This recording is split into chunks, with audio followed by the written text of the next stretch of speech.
Hi, I'm Ken Rutkowski, and I am very excited to spend time with you today.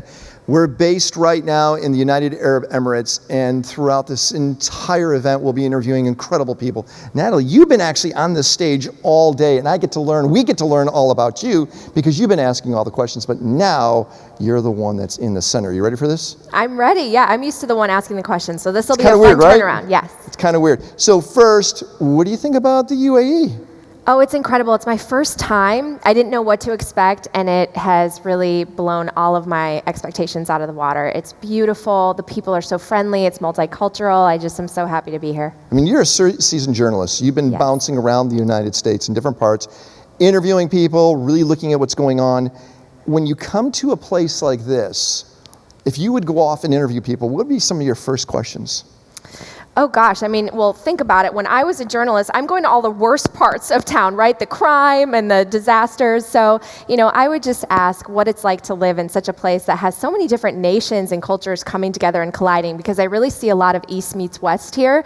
And it's exciting to see how they're interested in the technology and innovation of the blockchain and Bitcoin space. So I'd probably ask about that as well. Like, are you into Bitcoin? Are you into Bitcoin? You're from the Midwest of the United States, originally. I'm actually from Poland. I'm an immigrant.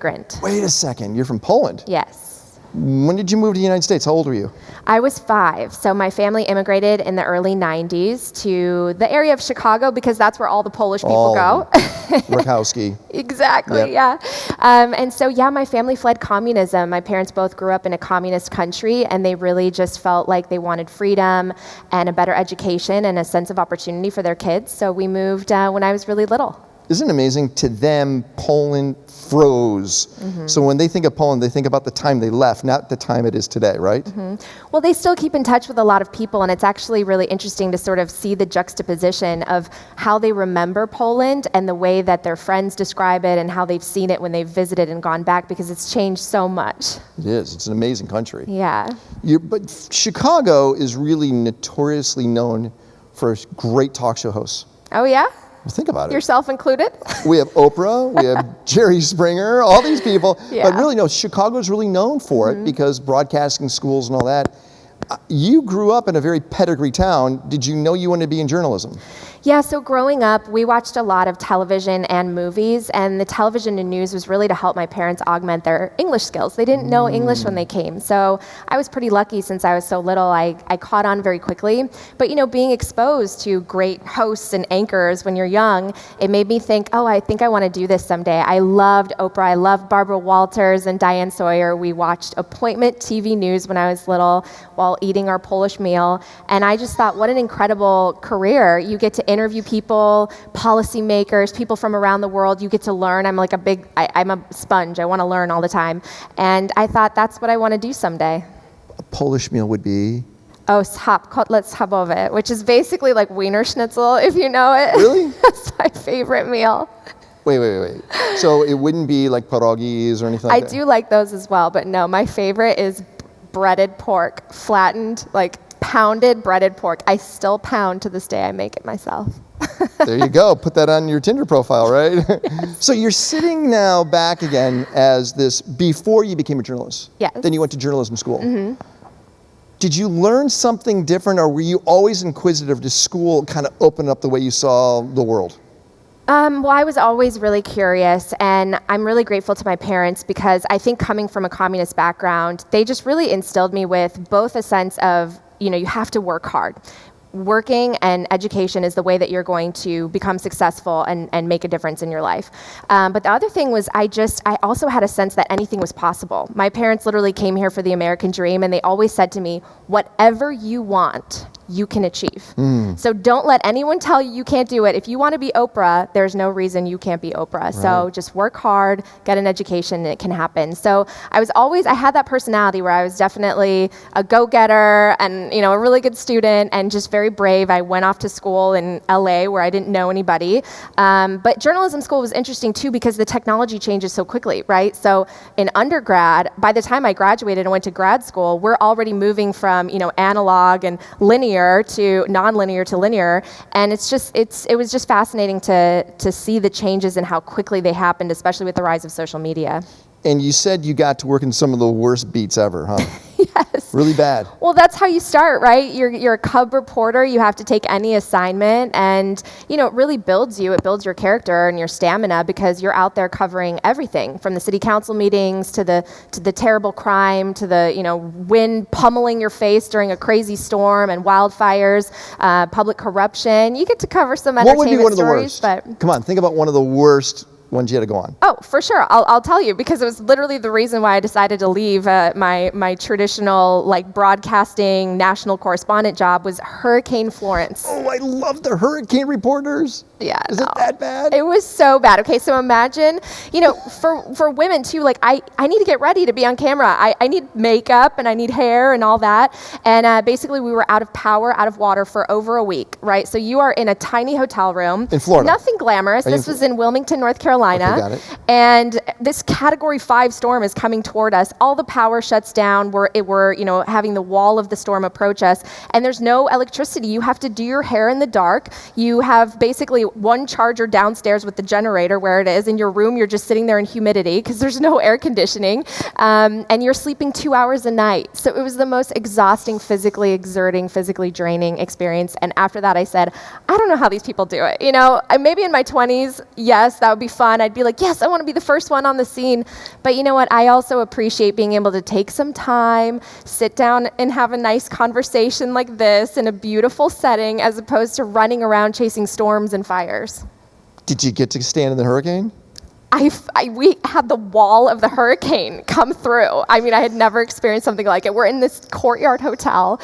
David Muir was there with me. We survived, obviously. It was ABC News. It was ABC News. Yeah, we survived. I mean, it got downgraded to a Category 3. That was my first hurricane. But, these are the experiences that, shape you. And I would never want to go back. But I look back and I'm like, wow, I did that. I think it's cool. cool. I lived through it, You just didn't live through it. You got to broadcast through that, right? All day. All day. 100 live shots in a day, yeah. And then you said, I'm done. I said I was done with that kind of lifestyle of the breaking news where you're traveling, you're sort of living out of a suitcase. Because when you do national corresponding, a lot of people think it's glamorous because it's TV, but it's actually, really, really physically trying because breaking news can happen at any time. You're sleeping in the middle of the night and all of a sudden you get a phone call. You're kind of on edge, always checking your phone. And then you have to be ready to fly at a moment's notice to where that story is. A lot of them happen in really remote places. Like I went to several mass shootings or the wildfires. They're literally in the most remote places. Sometimes you don't even get cell phone service. And then you're up and at it for, 16, 18-hour days sometimes, and it's just really difficult. So I decided to transition from that back to investigative reporting, which I had done prior to that. Back to a big network? Back to Los Angeles, where it was a local startup network that was called Spectrum News, and it was basically like New York One, if people are familiar with it. It's a big network out in New York, and I was their investigative correspondent and fill-in anchor. What does that look like for somebody if they're an investigative reporter?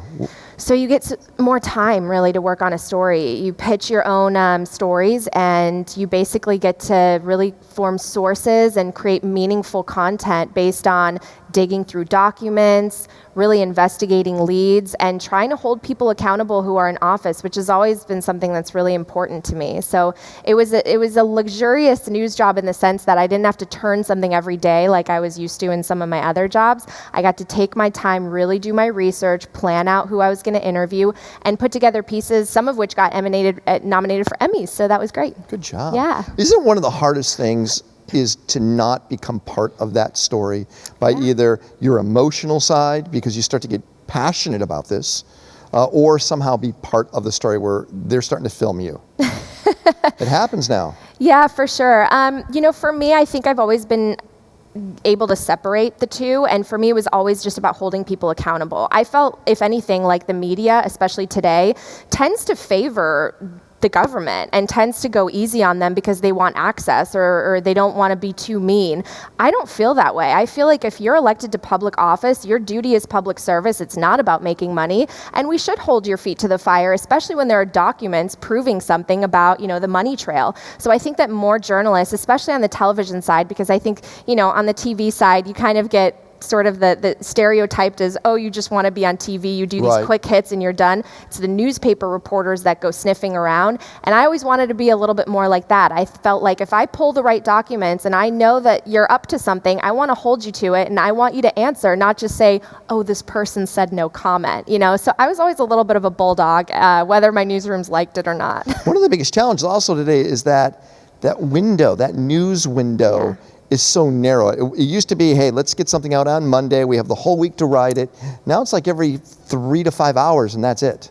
Oh, well, social media has changed and news changes by the second. Yeah. I mean, there's something new. It's funny. I actually joke that I went from one 24/7 industry, which is news, to another 24/7 industry, which is Bitcoin. I can never turn it off. But every second, it's different and something can break at any moment. So you look at the crypto space. Yeah. Not just Bitcoin, right? Is it just crypto or just Bitcoin? I'm a Bitcoin purist. You're Maximus, huh? Yeah. That's it. There's nothing else.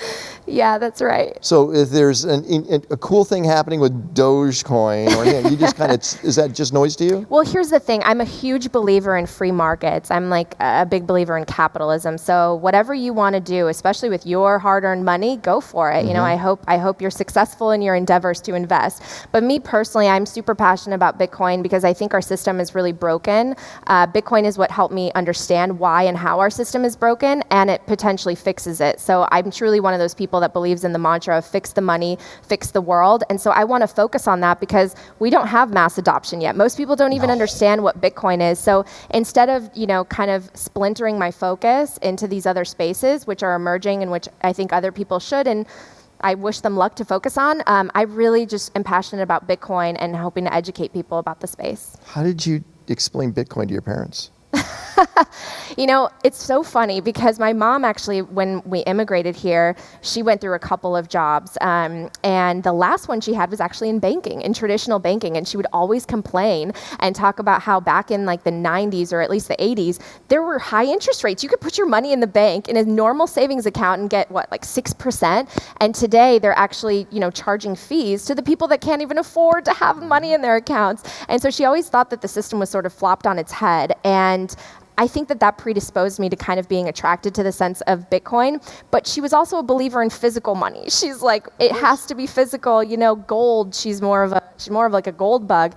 But when I sent her the Bitcoin standard translated into Polish, she finally understood why I'm so passionate about it. And she's like, okay. And now she asks me, she goes, what's the price of Bitcoin? And she gives me a little, pat on the shoulder and says, okay, I'm okay with this. So in the broadcast space, you have Oprah as one of those bright stars, right? In the Bitcoin space, what do you got? Michael Saylor and Jordan Belfort? I mean, who are the bright stars in the Bitcoin space? Well, they're all on my podcast. There are so many great thought leaders who I've learned from. Saifedean Ammous, who's going to be speaking here at the conference, who wrote the Bitcoin Standard. Honestly, I credit my new career to him because when I read that book, it peeled the veil off of my eyes. I truly saw all the stories I had been reporting on through a different lens of exactly why money is at the core of so many of these problems in our society. But then there are so many others as well. There's Preston Pysh, there's Jeff Booth, there's Anthony Pompliano, Michael Saylor. There's just Lynn Alden, oh my gosh, genius, the Kaisers. There's so many people who we can learn from who have been actually sounding the alarm on some of these problems within our monetary system for a long time and nobody's been paying attention. So I hope to be, among them, at least interviewing them to help the cause. How do you know when someone's kind of pulling the wool over your eyes, trying to pretend they know a lot? What kind of questions do you ask them to get right to the raw side, knowing that they don't know the depth that they should? Yeah, I mean, I think I can tell when people haven't done their homework when they're against Bitcoin. Because I think if you truly understand it, I've met a lot of skeptics of Bitcoin, but I have never met a person who truly understands and knows Bitcoin who's skeptical of it. I really haven't. And so I think that there's a difference. So people who, ask questions that sort of go at the core of some of the myths that are out there that, oh, this is based on fraud, this can be copied, this can be killed, then I know you don't know what you're talking about. Right. This is all for criminal actions. Yes. That's all right. That's the problem, right? Because that's been portrayed in movies and in TV as the criminal currency, and that's not true at all. Right. No, Right. absolutely. I mean, look, everything is used for fraudulent activity. Caches, the legacy banking system. I mean, the people in charge of it are guilty of it, right? There's fines that regulators charge the banks for committing fraud as well. So, we're never going to be in a system that's completely free of that. But I think Bitcoin is actually the most transparent because, again, every transaction going back to the very beginning of the blockchain is right there recorded. Sure. So I would argue that it's going to make things a little bit more transparent and allow us to hold people accountable a little bit easier. So how did COVID work with you? Did you enjoy that opportunity with COVID to get access to everybody because now they're zooming in, or was that a hindrance to you? That's really a great point because I didn't have coin stories before the pandemic. I had a different podcast called Career Stories where I focused on people within the media space and within politics and social media about how they achieved success and what their advice is. But behind the scenes, I had been studying Bitcoin and our economic system. And I had started investing in 2017, but really not taking it seriously. When the pandemic hit, I had a mentor who said, you have to read the Bitcoin Standard. Everything that you are talking about with your work and what you believe in fits perfectly into this thesis about where our world is headed and the history of money. So read the book. So I read it, and I ended up reading it 3 times. I was so shocked that I hadn't learned any of the information really in school, which shows how bad our financial literacy is. I mean, I have a master's of science from Northwestern, right? But I never really understood how money printing works. So I started to go really down the rabbit hole, and I decided to shift my podcast during the pandemic into coin stories and interview the people who I was studying within the space and hearing from and learning from. And it was easy because, you can do Zoom interviews. You don't have to travel and be in person necessarily. So I got access to all of these biggest minds. And, I was kind of coming in with luckily a media background. So I knew how to do my research and ask the right questions, I think. And also I was one of the only women. There are not a lot of women content creators or investors in this space. So I think it was a niche. It was kind of like what Oprah actually has said before is when preparation meets opportunity, that's luck. It's not really luck. You've been working toward it. Absolutely. It's not luck at all. I kind of hate that, right? It's hard work. Okay, technically, what are you using? What's your equipment? Oh, okay. Technically, I use just like a little Zoom recorder and a microphone and my Zoom app, a different kind of Zoom, a Zoom app on my computer and my little iMac, and that's it. What are you using? Are you using Final Cut to do editing? Oh, Adobe Premiere and Adobe Audition. Got it. Yes. And did you find a good podcasting platform that you like? Which one do you like? I have Libsyn that I host my feed, and then I put everything on the different platforms. Good analytics. YouTube. Gives you an idea where things are? Yeah, I mean, I was blown away by the growth because, again, I had a podcast before that was more of a hobby that I always did as I was a network correspondent, just for fun. And this one achieved the same amount of listeners that the other one did in 3 years in like a couple months. I mean, my follower count exploded, and I was like, wow, there's really an audience for this, and I can be myself finally. Isn't that crazy? You're working on something that takes you forever to get an audience, and all of a sudden it was the topic that changed, and everybody's rushing into it. Yeah, and I think it's your passion, too, that shows through. I felt like, I don't know if you ever felt this way since you kind of have experience in the exact same industry, but I felt like being a reporter, especially seeing where our country was going and becoming more and more divided, I felt like by being neutral or reporting in a certain way, I was almost being an accomplice to some of the things that I saw going wrong, and I felt like I couldn't be my authentic self. I wanted to say something, and I felt things that were about what was happening in America, but I couldn't share those, and I wanted to try to start sharing my opinions more, and Coin Stories gave me an avenue to do that because, again, I think our system's broken and it's rigged and people know it, but now there's a fix and most people don't know the fix. Yeah, but most of that audience is generally towards a libertarian type. It really is. That's what at least it looks like it is. So you're speaking to an audience that gets it. Well, so I disagree with that in the sense that, yes, a lot of Austrian economists and early Bitcoiners do believe in libertarianism, or some of them are more conservative. However, I truly believe that Bitcoin is completely bipartisan or apolitical. But people that listen, I've looked at the stats. It's very... For sure. Yeah, and I hope to change that. I'm doing panels online and Twitter Spaces about why Bitcoin is bipartisan. I've even tried to reach out to some politicians myself and offer to go in there and teach them about Bitcoin because I do educational seminars and workshops. I would like to teach them about why it would help the very people they're representing who need it the most. Yeah. Banking the unbanked, allowing access for people who truly have been disadvantaged by the system. And as this wealth gap continues to grow, grow. I want to help fix that. And the one thing we need to do is stop the inflation, and Bitcoin helps that. Crazy question. Favorite animal? Favorite animal? Yeah. A lion. What are 3 adjectives that describe a lion? A lion, courageous, powerful, and a leader. And that's what you are. You are those 3 words. It's been a pleasure hanging out with you. People want to find out more about where you're at. Where do they go? Yeah, so I'm very active on Twitter, Bitcoin Twitter, at Nat Brunell. And then my podcast, Coin Stories, can be found on YouTube, Google Play, Spotify, and Apple Podcasts. Thanks a lot for hanging out. Thank you so much for having me.